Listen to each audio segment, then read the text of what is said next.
So what I want to share here is a quick walkthrough of the cost of goods manufactured schedule. So keep in mind that the cost of goods manufactured schedule is really an internal report. And if we look at this internal report used for internal decision making, what is it really telling us? Well, first of all, yes, it's telling us what was the cost of the goods that we manufactured. So all of the costs that we talked about, direct materials, direct labor, and manufacturing overhead. Okay, because remember, those three combined are our total manufacturing costs. Now, since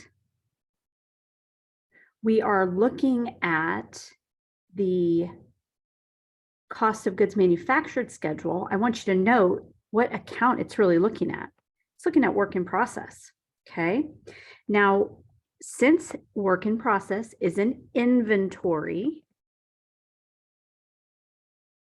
asset for business, because again, we're keeping all of those product costs in asset until we're ready to sell it. We have to keep in mind we're working with a beginning balance and an ending balance. Now, if we were a company, we wouldn't be looking at the schedule trying to figure out what costs are missing and kind of fill this in. We would actually be completing it, okay? But in an effort to get you thinking about how these accounts work and how the work in process account flows, you've got some missing numbers here to fill in, okay? So I'm going to show you how to get to those or how to arrive at those. But here's the number we're filling in. Here's the number we're filling in. Here's the number we're filling in. And here's the number we're filling in, okay? What's most important for you to remember is how does this work in process account work? And remember, anything that we put on the left of this visual is an increase. Everything we put on the right is a decrease, okay? So the first one we're trying to find is the beginning balance, okay? Or one of the items that we're trying to find is a beginning balance. Keep in mind, we already know the ending balance, okay? That's this work in process, December 31st. So again, we're just thinking about how this work in process account works. Now, if I look at this, I've got a total manufacturing cost that I'm looking for, okay? Remember, this is total manufacturing cost. We're looking for that, okay? Now, I think we can find that, but let's put that in there as a space holder for right now. So total manufacturing cost. Remember, anything we move out of work in process, if you remember, is cost of goods manufactured. And this is our cost of goods manufactured. Now, in this example, I know that number. It's 561. Okay.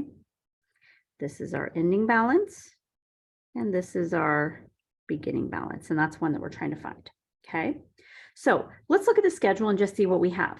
So first of all, remember, what is total manufacturing cost? It is direct materials used in production, should say direct labor used also, used in production, and manufacturing overhead used in production, okay? Now notice I have those numbers. So the sum of these items equal total manufacturing cost.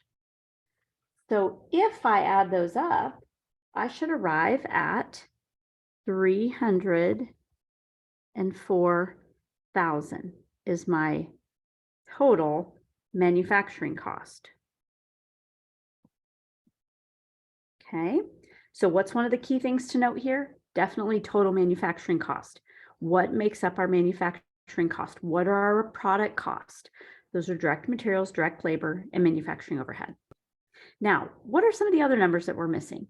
Well, if I just look here real quick, I am missing this number, which is factory utilities.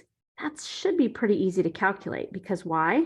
Well, here's a list of all my manufacturing overhead, indirect labor, factory depreciation, factory utilities equals 87,000. And so in order to come up with that number, I'm going to take this 87,000 right here, and I'm going to subtract 25,000 and 32,000. And that's going to give me factory utilities of 30,000.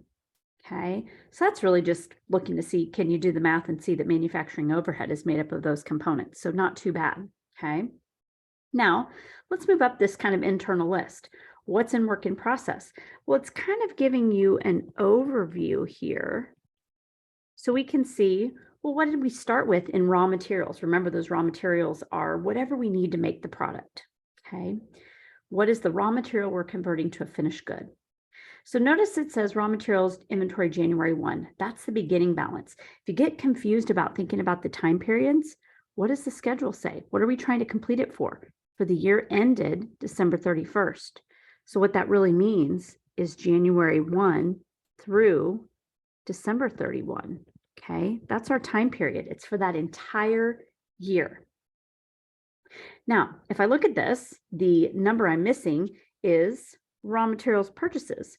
Well, that doesn't actually have to do anything with WIP itself, right? That's analyzing the raw materials account. But if I know that my beginning balance plus my purchases gives me some number here, it gives me 172,000.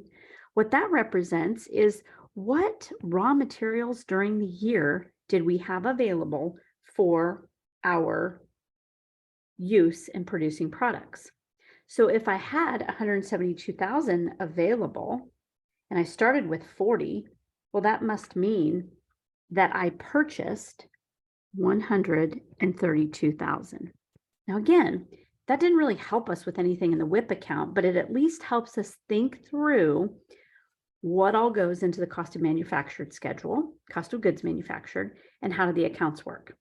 Okay, so now the last one. Well, we're missing the beginning balance. It seems like a pretty big deal, right? Because we don't even know what the beginning balance is. Well, in fact, we do if we just look down here and see how this works, okay? Now, could we back into the beginning balance based on the information that we have down here in our T account or our visual? Yes, but what I also want to show you is how it works on the schedule, okay? So if the cost of goods manufactured is beginning balance plus total manufacturing cost minus ending balance, that's going to give us cost of goods manufactured. We could calculate it that way, but there's one other piece of information that is very useful on this cost of goods manufactured schedule. This idea of total cost of work in process. Now, we're not going to see an account for this, just like we don't see an account for total raw materials available for use. It's almost like we had to pull that information out of the account information that we have for the business. Okay, so what is total cost of work in process? If I look over here, total cost of work in process represents everything for this year. Now, when I say everything, what I'm saying is this needs to include my total manufacturing cost plus any beginning balance of work in process. So looking at that, you know from the schedule it's 631,000. If I subtract the 304 of manufacturing cost, my total manufacturing cost, my beginning balance of work in process has to be 327,000. Now, just to check that, let's put it in down here. My beginning balance, 327 of work in process. If I take that 327,000 minus my 304,000 of total manufacturing cost, I will arrive at, I'm sorry, did I say minus? I meant to say plus 327,000. Sorry, you know I sometimes do that. Plus 304,000. That's 631,000, my total cost of work in process. Now, if I subtract my cost of goods manufactured of 561,000, I should arrive at a $70,000 ending balance. So as I worked through this problem, I used what I had and I thought about what was missing and I thought about how the work in process account works. Now, one thing to note on here, this is not information about cost of goods sold expense. This schedule is truly a representation of cost of goods manufactured.